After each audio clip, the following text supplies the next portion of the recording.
ఆధ్యాత్మ రామాయణంలో బాలకాండలో 7 సర్గలో 23rd శ్లోకం నుంచి. అయోధ్యకి బయలుదేరి వివాహం అయిన తర్వాత వీళ్ళందరూ వెళుతూ ఉంటే వాళ్ళకి పరశురాముడు వస్తాడు అక్కడ. ఆ పరశురాముడు వచ్చి మధ్యలో నాతో యుద్ధం చేయమని రాముడికి చెప్తాడు. ఆయన దగ్గర ఉన్న విష్ణు వంశతో ఉన్న ఆ ధనస్సుని చేత పట్టుకుని రాముడు ఎప్పుడైతే బాణాన్ని సంధించడానికి ప్రయోగిస్తాడో అప్పుడు ఆ పరశురాముడు తేజస్ అంతా కూడా రాముడికి వెళ్ళిపోయింది. అప్పుడు ఆయనకి ఆ స్పృహ వచ్చింది. వెంటనే ఆ పూర్వం జరిగిన వృత్తాంతం అంతా గుర్తు చేసుకుని అప్పుడు చెప్తున్నాడు, బాల్యంలో నేను తపస్సు ద్వారా నిన్ను ఆరాధించటం ద్వారా చాలా పవిత్రమైన తీర్థంలో ప్రతిరోజు నేను ఏకాగ్రమైన చిత్తంతో నేను తపస్సు చేసుకున్నాను.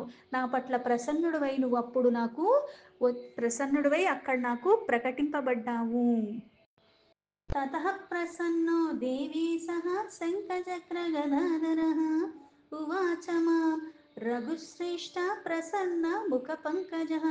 ఆ చేసిన తపస్సు కారణంగా ప్రసన్నుడైన విష్ణువు అక్కడ వచ్చి, అంటే ఎలా వచ్చాడు? శంఖచక్ర గదాధరుడుగా వచ్చి దేవదేవుడు ప్రసన్నుడైన కారణంగా అక్కడ ప్రకటింపబడి అప్పుడు ఈ పరశురాముడికి బాల్యంలో ఇలా మాట్లాడాడు. శ్రీ భగవాన్ ఉవాచ ఉత్తిష్ట తపసో బ్రహ్మన్ ఫలితం తే తపో మహత్ మచ్చిదంశేన యుక్తస్త్వం జహి హైహయ పుంగవం. ఆ భగవంతుడు పరశురాముడితో ఇలా మాట్లాడాడు, ఓ బ్రాహ్మణోత్తమ, తపస్సు ఇంకా చాలించు. నువ్వు చేసిన తపస్సు చాలా గొప్పది, దానికి నేను చాలా ప్రసన్నున్నయ్యాను, అందుకే అది ఫలిస్తుంది. నేను ఇప్పుడు ఫలితాన్ని ఇవ్వటానికే వచ్చాను. అందుకే నేను ఇప్పుడు నా చిదశక్తి సంపన్నుడు అయ్యావంటే ఆ శక్తిని నీకు నేను ఇస్తున్నాను. కాత్యవీర్యం పితృహణం యదర్థం తపసహస్రమః తత్ర స్త్రీః సప్త కృత్వస్తం హత్వా క్షత్రియ మండలం. ఇప్పుడు ఆ శక్తి నీకు ఇస్తున్నాను, పైగా ఈ కష్టతరమైన తపస్సు ఫలితంగా నువ్వు సాధింపాల్సిన కార్యాన్ని కూడా నేను నీకు చెప్తున్నాను. నీ తండ్రిని వధించిన హైహయ వీరుడైన కార్త్యవీర్యార్జున్ని వెంటనే నువ్వు వధించు అన్నాడు. అలాగే ఇలా అంటే ఇట్లా గర్వానికి లోబడిపోయి రాజులుగా ఉన్నవాళ్ళు అధర్మానికి పాల్పడే వాళ్ళందరినీ తొలగించు. అందుకే నువ్వు 21 సార్లు ఇట్లా క్షత్రియుల్ని అందరినీ కూడా సంహరించేయి అని చెప్పాడు. కృత్స్న భూమిం కశ్యపాయ దత్వా శాంతిముపావహ త్రేతాముఖే దాశరథిర్భూత్వా రామో అహమవ్యయః. ఇలా నువ్వు సంహరించేసిన తర్వాత అంతమందిని ఏదైతే సమస్త భూమండలం నీ ఆధీనంలో అయిపోతుంది. ఎందుకంటే రాజుల్ని వధించేసావు కాబట్టి వాళ్ళది మొత్తం కూడా నీదైపోతుంది. కానీ వాళ్ళందరినీ సంహరించిన తర్వాత అప్పుడు సమస్త భూమండలాన్ని కూడా కాశ్యపుడికి నువ్వు దానంగా ఇచ్చేసే, అప్పుడు నువ్వు శాంతి పొందుతావు. అవ్యయుడిని, వ్యయం కానివాడిని, విభాగాలు చేయటానికి వీల్లేనివాడు, కొలమానం లేనివాడైన నేను త్రేతాయుగంలో నా పరమశక్తి సీతతో దశరథుడికి పుత్రుడిగా నేను పుడతాను. అలా అవతరించినప్పుడు అప్పుడు ఉత్పత్తి పరయా శక్త్యా తథా ద్రక్షసి మాం తతః మత్తేజః పునరాధాస్యే త్వయి దత్తం మయా పురా. అంటే సీత దశరథుడి దగ్గర పుట్టి చాలా ఏళ్ళైంది, కాకపోతే ఇప్పుడు సీతని వివాహం ద్వారా తన జీవితంలో భాగస్వామిగా లౌకికంగా చేసుకున్నాడు.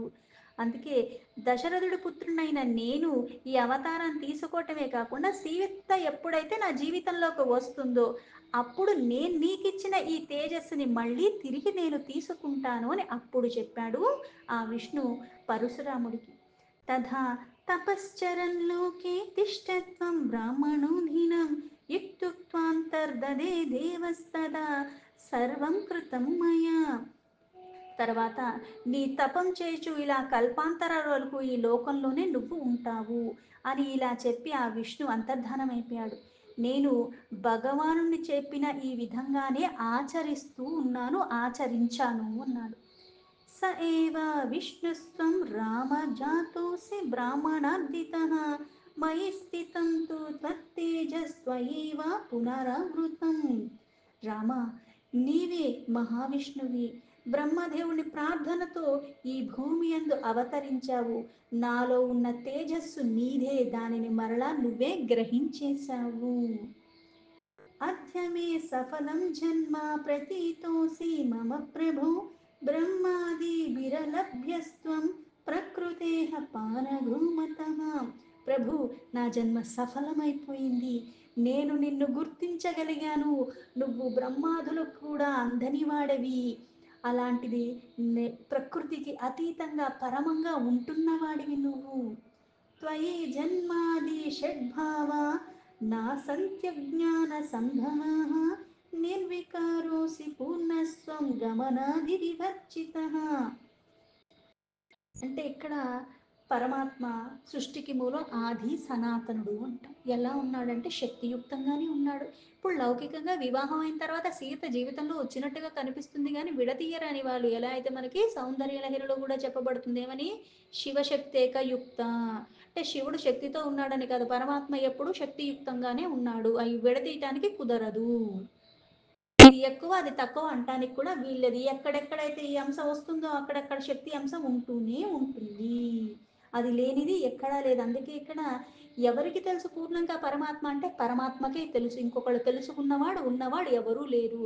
అందుకే విష్ణు అవతారంలో శివుణ్ణి ఆరాధిస్తూ శివ అవతారంలో విష్ణుని ఆరాధిస్తున్నట్టుగా కనిపిస్తూ మళ్ళీ భేదభావాలుగా ఉన్నట్టుగా అనిపిస్తూ లీలలు చేస్తున్న పరమాత్మతత్వాన్ని గ్రహించటం అన్నది అంత సులభం కాదు.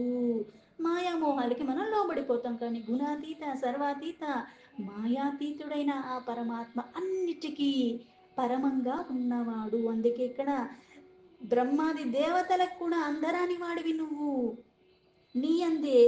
అంటే ఇక్కడ జ్ఞాన అజ్ఞానాలు ఎక్కడున్నాయి అంటే అన్నీ ఇక్కడే ఉన్నాయి. ఆ పొరల వీడితే స్పష్టత వస్తుంది, స్పష్టత వచ్చినంత మాత్రాన్ని ఎప్పటికీ అలానే ఉంటావా అంటే అది కూడా మళ్ళీ ప్రశ్నార్థకమే. మళ్ళీ మాయామోహాలకి లోబడకుండా ఉండేలాగా నువ్వు నిత్యము నిరంతరము ఉంటే కానీ అది మళ్ళీ సాధ్యం కానిది. అందుకే నీ అందే అజ్ఞాన జనితమైన ఈ జన్మాది షడ్ వికారాలు అన్నీ అందరికీ ఉంటున్నాయి కానీ ఆయనకే ఉండట్లేదు. ఎలా అంటే ఆత్మరూపంలో అన్నిట్లో ఉన్నాడు, అన్నిట్లో ఉన్నప్పుడు నా పాపంతో ఆయనకి సంబంధం ఉంది, నా కర్మలతో ఆయనకి సంబంధం ఏముంది. కానీ ఎలా చూస్తున్నాడు, సాక్షిభూతుడిగా చూస్తున్నాడు. 6 రకాల వికారాలకి పరమాత్మకి సంబంధం లేదు. అందుకే నిర్వికారుడవి, నువ్వు ఎప్పుడూ పూర్ణుడివే. అక్కడ ఒకటి తగ్గించడానికి లేదు, ఇంకోటి తీసుకొచ్చి చేర్చవలసిన అవసరం అన్నది ఎప్పటికీ రాదు, లేదు అన్న భావన.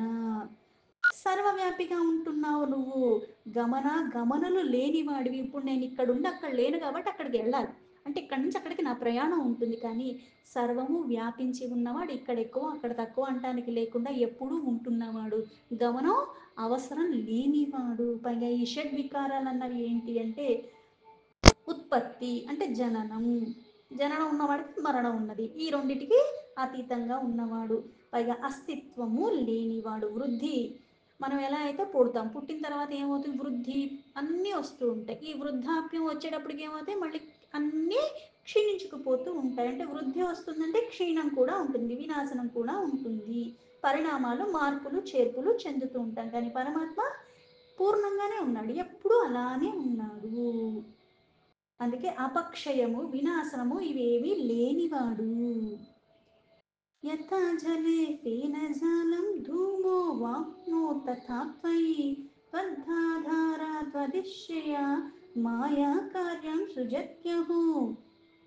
జలములో ఎలా అయితే నీటిలో నురుగు ఏర్పడుతుంది కానీ ఆ జలము కప్పివేస్తున్నట్టుగా అవుతుంది, అలాగే అగ్నిలో పొగ జనిస్తున్నట్టుగా, అగ్ని కనిపించకుండా ఉన్నట పొగ బాగా ఎక్కువగా వస్తుంది, మనకి అగ్ని ఒక్కొక్కసారి కనిపించదు, దాన్ని కప్పివేసినట్టుగా అవుతూ ఉంటుంది.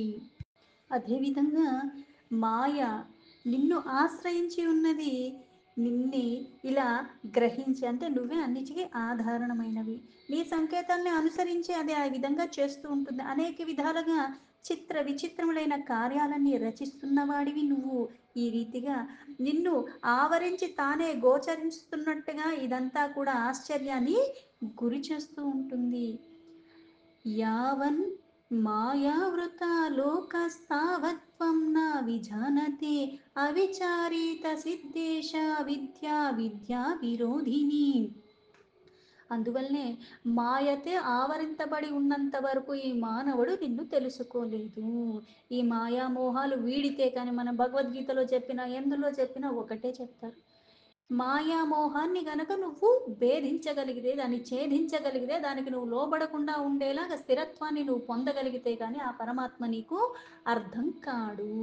అంతటా సర్వవ్యాపి సర్వవ్యాపి అన్నవాడు సర్వవ్యాపిగా ఉన్నా నీకెందుకు కనపడట్లేదంటే ఈ మాయామోహ కారణంగా మనకది కనపడట్లేదు. ఉన్నాడు, కనపడకుండా ఎక్కడ కనుమరుగైపోయేం లేడు. కానీ నేను చూడలేని స్థితిలో కళ్ళు మూసుకుని ఉన్నట్టుగా ఉన్నాను. కళ్ళకు పొరలు గమ్మినట్టుగా ఈ మాయా మోహాలతో నేను ఆవరించుకు ఉన్నాను. అవన్నీ తొలగించుకున్నప్పుడు నాకు స్పష్టత వస్తుంది. అందుకే నీ మానవుడు తెలుసుకోలేకపోతున్నాడు. జ్ఞానము కలగే లేదు అంటే అర్థం ఏంటి అంటే మనకి అజ్ఞానమే పూర్ణంగా ఉన్నది. ఈ అజ్ఞాన వశమున మనకి స్పష్టత ఉండదు. జ్ఞానం కలగనంత వరకు కూడా విద్య విద్య మనకి లలితలో చెప్పిన ఎక్కడ చెప్పేది ఆ పరమాత్మ తత్వం గురించే. విద్య అవిద్య అంటే పనికొచ్చేది విద్య, పనికిరానిది అవిద్య. అయితే అన్నీ సృష్టిలో భాగమే. అన్నీ సృష్టిలో భాగమైనప్పుడు కూడా దేనితో ఎంత సంపర్కం కలిగినా సరే దాని ప్రభావం నా మీద పడకుండా, నా కర్తవ్యం నుంచి నేను వైదొలగకుండా స్థిరత్వంతో చంచలత్వం లేకుండా ఉండగలగటం అన్నది నాకు అభ్యాసం అయితే కానీ అది మళ్ళీ సాధ్యం కాదు. ఎంత అభ్యాసం చేసున్నప్పటికీ కూడా ఏదో ఒక క్షణంలో మళ్ళీ బలహీన మాయామోహాలకి లోబడిపోతూ ఉంటాము. అందుకే నీ మనస్సే నీకు శత్రువు, నీ మనస్సే నీకు మిత్రుడు. అది నీకు సహకరిస్తే నువ్వు పరమపదాన్ని కూడా చేరుకునే స్థితి నీకు కలుగుతుంది. లేకపోతే ఈ అజ్ఞాన వశమున ఈ మాయను నువ్వు వీడని కారణంగా ఆ విచారణ చెయ్యనంత వరకు కూడా అది విడిపోదు. కాబట్టి జ్ఞానం తెలుసుకునే ప్రయత్నం చేయాలి. అది కిరాణా కొట్టులో దొరికేది కాదు కొనుక్కోటానికి. అంతర్మదనం జరగాలి. అంతర్మదనం జరిగి ఆ విచారణ అన్నది చింత అన్నది వస్తే కానీ అది నీకు గోచరించదు. అది వీడనంత వరకు కూడా అది నువ్వు ఎప్పుడూ మాయ పట్టుకునే ఉంటుంది. అది ఆవరించే ఉంటుంది. దాన్ని తొలగించుకోలేవు. అంత సులభం కాదది. అవిద్యాకృత దేహోది సంఘాతే ప్రతిబింబిత చిచ్చక్తిర్జీవలోకే అస్మిన్ జీవ ఇత్యాభిధీయతే. ఈ అవిద్య అంటే ఏంటంటే మాయ. దానివల్ల ఈ దేహం మీద, దీనికి సంబంధించిన మన చుట్టూ ఉన్న బంధనాల మీద, వీటినన్నిటి మీద ఎట్లా అంటే ప్రతిబింబం. అద్దంలో ఏం కనిపిస్తుంది? ఉన్నదే కనిపిస్తుంది. ఏముంది అంటే నేను కనపడుతున్నాను. కనిపించే నా మీద నేను ఎప్పుడూ మక్కువ తెచ్చుకుని ఈ శరీరం మీద ప్రీతి ఉండాలి. ఎందుకంటే ఈ కర్మలు చేయడానికి ఈ శరీరం కావాలి.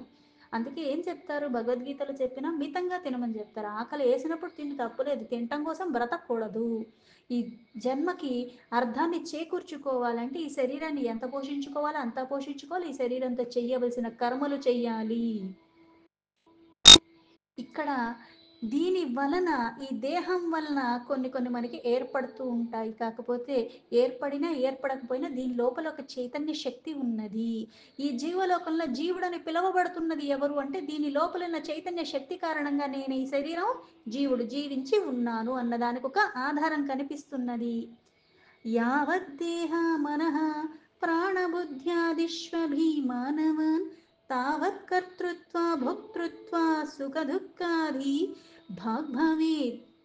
ఈ జీవుడు ఎంతసేపు నా దేహము, నా మనస్సు, నా ప్రాణము, నా బుద్ధి ఇట్లా ఎప్పుడైతే అభిమానంతో నాది నాది నాది అన్నది వీడనంత వరకు కూడా, పైగా చేసేది నేనే, చేపిచ్చేది నేనే, నేను కాబట్టి ఇది సాధించాను, నాకు కాబట్టి ఇది చేతనైంది, ఇట్లాంటివన్నీ ఎప్పుడైతే భోగాల మీద ఆసక్తి, సుఖదుఖాలు అనుభవించాలన్న ప్రీతి ఇవి ఉన్నంత వరకు ఆత్మానః సంతృప్తిర్నాస్తి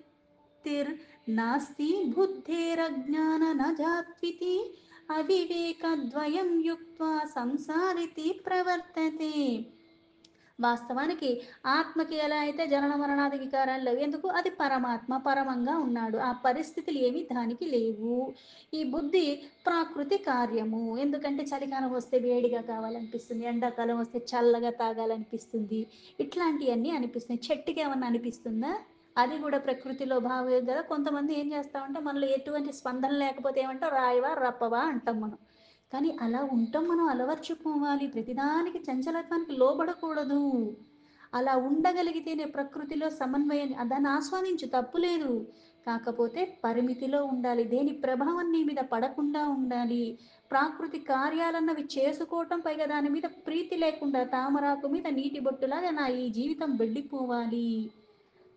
అందుకే జ్ఞానంతోనే అది సాధ్యమవుతుంది. అవివేకం ఉన్నంత వరకు ఏమవుతుంది అంటే జీవుడు నేనే భోక్తను, నేనే అనుభవిస్తున్నాను, నేనే చేసేస్తున్నాను అని ఈ కర్మలు ఎందే ప్రవృత్తి కలిగి కర్మలు చెయ్యటానికే నేనున్నాను, కర్మలు చేసుకుంటూనే ఉంటాను, అది కావాలి ఇది కావాలని ఆ కర్మలే చేస్తూ ఉంటాను. ఇప్పుడు అజ్ఞాన వశమును చేసేవాడికి జ్ఞానంలో ఉన్నవాడు చేసేవాడికి అవే కర్మలు ఇద్దరు చేసేది. కాకపోతే తేడా ఎక్కడ వస్తుందంటే వాళ్ళని పరమాత్మకి సమర్పించి వదిలేస్తారు. దేని మీద దాని సంపర్కం కలిగినా సరే ఆ బంధనాల్లో ఉన్నప్పటికీ కూడా దాని ప్రభావం వాళ్ళ మీద ఏమి ఉండదు. వాళ్ళు బాధ్యతలన్నీ చక్కగానే చేస్తారు, అన్నీ వదిలేసి ఎక్కడికి వెళ్ళిపోతారని కాదు. వాళ్ళు ఈ సంసారంలోనే ఉంటారు, కాకపోతే కర్తను నేను కాదు, ఈ పరమాత్మ నాకు ఇది ఇచ్చాడు మహాప్రసాదం అన్న భావనలో స్వీకరిస్తారు. భోక్తగా కూడా నాకు ఇది మళ్ళీ పరమాత్మ ఇచ్చాడు కాబట్టి నాకు లభించింది. సుఖాన్ని కానీ దుఃఖాన్ని కానీ లాభాన్ని కానీ నష్టాన్ని కానీ, అందుకే ద్వంద్వాలకి అతీతంగా ఉండటం నేర్చుకుంటాడు. అన్నీ అనుకూలంగా ఉన్నప్పుడు బుద్ధుడుగానే ఉంటుంది, కాస్త ఏదన్నా మనకి చుట్టుపక్కల జరిగినా సరే అలాగే ఉండగలిగే స్థితిలో నేను ఉండటం, అది అసలైనది, అది జ్ఞానంతో ఉన్న వాళ్ళకే సాధ్యమవుతుంది. కర్తను నేను కాదు, ఈ అవకాశాన్ని ఈ సందర్భాన్ని ఇది నాకు ఇచ్చింది పరమాత్మ, ఇప్పుడు చేపిస్తున్నది పరమాత్మ, స్వీకరిస్తుంది పరమాత్మ, ఇవన్నీ కూడా పరమాత్మ అన్న భావనలో ఉండగలిగిన వాళ్ళు.